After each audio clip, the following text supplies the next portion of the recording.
हो जाएंगे। तो लगभग लगभग ये 6-7 का सब में आ रहा है एवरेज में फर्क। अगर आप देखेंगे तो करीब करीब 7 का 6 का ये सब में अंतर इतना मिल ही रहा है, कहीं 8 का।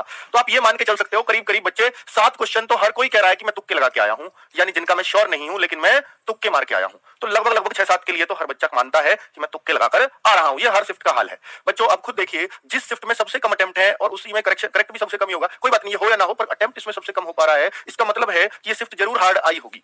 ठीक है, तो 23 की थर्ड शिफ्ट अब तक बच्चों ने सबसे हार्ड बताई है। नंबर 2 पर ये है, देखिए हमने असेंडिंग ऑर्डर में सेट किया है। तो फिर ये 11 तारीख की चौथी शिफ्ट भी बच्चों ने हार्ड मानी है, 12 तारीख की चौथी शिफ्ट भी बच्चों ने हार्ड मानी है, और 13 तारीख की चौथी शिफ्ट, यानी ये कम कम हार्ड होती चली गई है। रैंक 1 जो दिया है बच्चों ने 23 जनवरी की थर्ड शिफ्ट को, रैंक 2 पर हार्ड है 11 जनवरी की चौथी शिफ्ट। तो इस तरीके से तो सर ऐसे नॉर्मलाइजेशन में क्या किसी को नुकसान भी होता है? तो बच्चों में बताऊं जो एसएससी का नॉर्मलाइजेशन है, हालांकि पिछली बार इन्होंने जीडी में कुछ बच्चों के मार्क्स कम भी किए थे, लेकिन अगर ये घटाना और बढ़ाने पे चले, ध्यान से सुनना, दो तरीके हैं इसका, या तो ये प्लस भी करें माइनस भी करें, या दूसरा तरीका है ये सबका प्लस ही करें। ये दो तरीके हो सकते हैं एसएससी के पास नॉर्मलाइजेशन के, या तो ये सबका प्लस माइनस करें, किसी का प्लस किसी का माइनस, या ये सबका प्लस ही प्लस करें, जो आजकल एसएससी ये वाला अपना रही है। तो जब बहुत कम अंतर हो तो वो यही वाला अपनाती है, सबका प्लस करते हैं। सबका प्लस करते हैं तो ध्यान से देखिए बच्चों वो किस तरह से सबका प्लस करेंगे कि जो सबसे आसान शिफ्ट देखिए 11 की चौथी सबसे हार्ड में, 11 की फर्स्ट सबसे आसान में आ रही है। तो 65 कह रहा है बच्चा कि 65 के आसपास मैंने इसमें अटेम्प्ट किए हैं। ध्यान की अगर देखिए जैसे बच्चा इसमें सबसे ज्यादा अटेम्प्ट कर पा रहा है तो 50 65 और सबसे कम अटेम्प्ट मान लो 59। अटेम्प्ट में नहीं होता, हालांकि करेक्ट पे होता है। अगर मैं यहाँ पे दूं तो 57 और यहाँ 52, तो लगभग लगभग 5 नंबर का फर्क आ रहा है, 5 क्वेश्चन का फर्क आ रहा है ना। तो मैं अगर देखूं तो 5 का अगर फर्क आया मेरे भाई, अगर 5 का फर्क आया तो इस ऐसा होगा कि इस शिफ्ट को 5 नंबर दे दिए जाएंगे। इसको देखते हुए ये भी 52.8 है तो इसके करीब 4.2 नंबर बढ़ जाएंगे इस शिफ्ट के। इस शिफ्ट का 53 हो गया तो इसके लगभग 4 नंबर बढ़ जाएंगे। ये वाली जो शिफ्ट है ना 57, इसका कोई मार्क्स ना बढ़ेगा ना घटेगा, ठीक है। बाकी सब जो 57 से कम है उसके उतने उतने बढ़ जाएंगे, सबको 57 कर दिया जाएगा। तो इन शिफ्ट के इतने इतने मार्क्स बढ़ रहे होंगे, समझे? जिसके 57 से जितने कम है उतने उसमें बढ़ा दिया जाता है।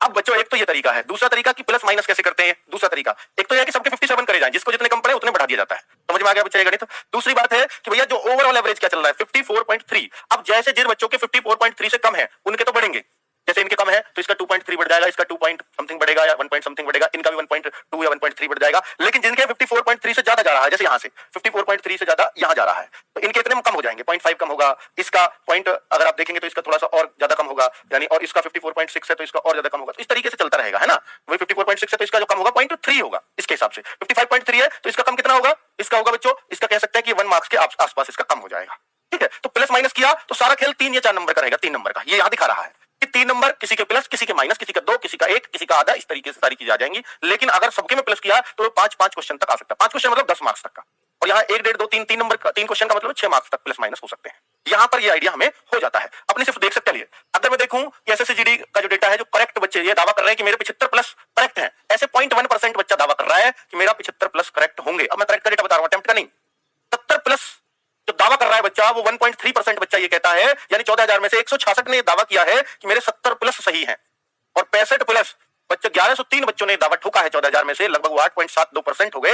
1103 बच्चों ने दावा ठोका है कि मेरे 65 प्लस सही हैं, और 60 प्लस सही कहने वाले बच्चे 3806 हैं, और 55 प्लस सही कहने वाले बच्चे 7382 बच्चे हैं, ठीक है। अगर मैं देखूं तो फीमेल्स में से देखूंगा, ये टोटल फीमेल्स 4 फीमेल्स ही कह रही हैं, जितनी भी फीमेल्स थी उनमें से 75 प्लस मेरे सही है, और 12 फीमेल्स कहती हैं कि मेरे 70 प्लस सही है, वो % आपको दिख रहा है। तो 65 प्लस का दावा ठोकने वाली लगभग 65 महिलाएं हैं, तो 4% जो भी टोटल इन लड़कियों का डेटा है उनमें से, ठीक है, उनमें से ये सारी 4% में आ जाएंगी, 4.8 में।